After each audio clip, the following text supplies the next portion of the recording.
Welcome back sa aking YouTube channel, Jeremy's TV Manila.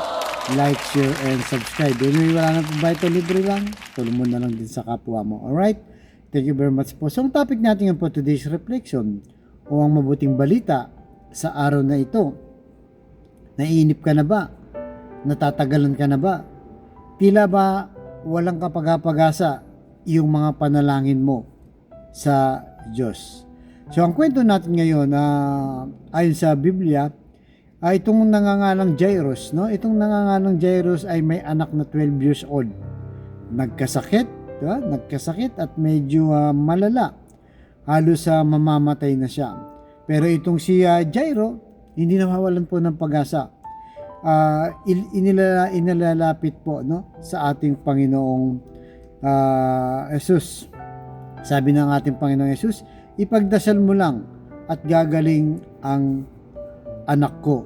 Sabi naman nung Jairus, no, na may anak na may sakit. Pero dahil malayo pa ang biyahe, no, malayo pa ang biyahe papunta sa Panginoong Jesus, meron dumating na isang messenger o mensahero. Sabi kay Jairus, no, ang sabi niya, yung anak mo, sabi niya, patay na. Huwag mo nang gambalain pa ang ating Panginoong Yesus. Kaya kumbaga, marinig mo yung gano'ng balita, no? Tila ba talagang mawawalan ka na ng pag-asa? Kumbaga, parang dead end na, no? Parang dead end na sa mga panalangin natin pagka ganun na. Mismong sinabi na, yung inihiling mo, wala na talagang kapag-asa. Kaya ganun po na yung mga dasal natin sa ating buhay. Talagang umaabot tayo sa puntong pinanghihinaan na tayo ng loob.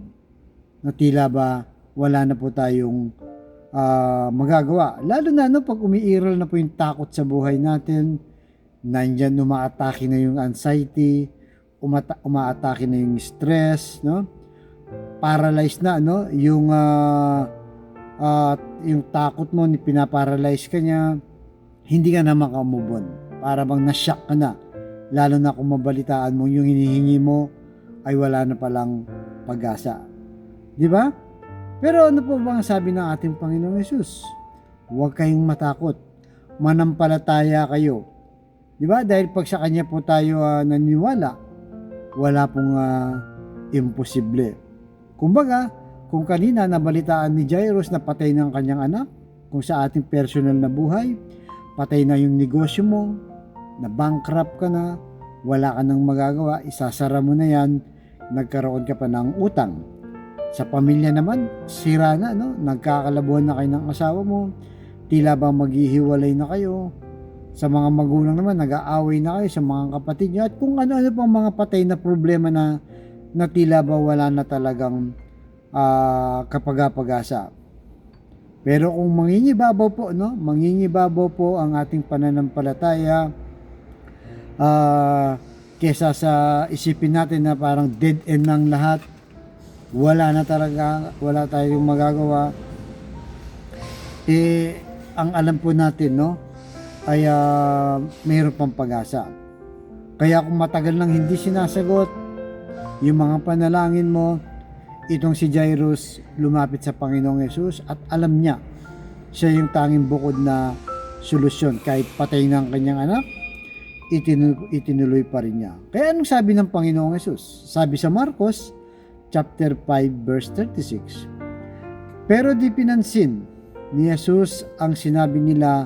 Sa halip, sinabi niya kay Jairus, huwag kang matakot, manampalataya ka lang. So ayan po, no, binibigyan po tayo ng assurance ng ating Panginoong Jesus. Ano man ang ating marinig, bad news, no, na talagang yung hinihiling natin wala na po, patay na nga. Ang sabi ng ating Panginoong Jesus, huwag kayong mawalan ng pag-asa. Kailangan manampalataya kayo. Kailangan mangingibabaw yon sa ating buhay. Yun lang po talaga kakapitan natin, no? Sa oras na talagang lugmok na po tayo, na tila ba dead end na talaga yung mga hinihiling natin, nandyan po ang ating Panginoong Jesus. Wala pong imposible sa Kanya. Dahil alam naman natin lahat na siya po, no? Siya po ang Diyos, no? Diyos nating lahat, na kung saan, kung anong pakiramdam natin, nalalaman niya po, no? Nalalaman niya yung bugso ng damdamin po natin. Dahil, unang-una, naging tao siya. Alam niyang kalagayan natin bilang isang tao dahil mula sa langit, bumaba siya, no? Para makipamuhay sa atin. So, lahat po ng pinaproblema natin, alam po ni Lord yan.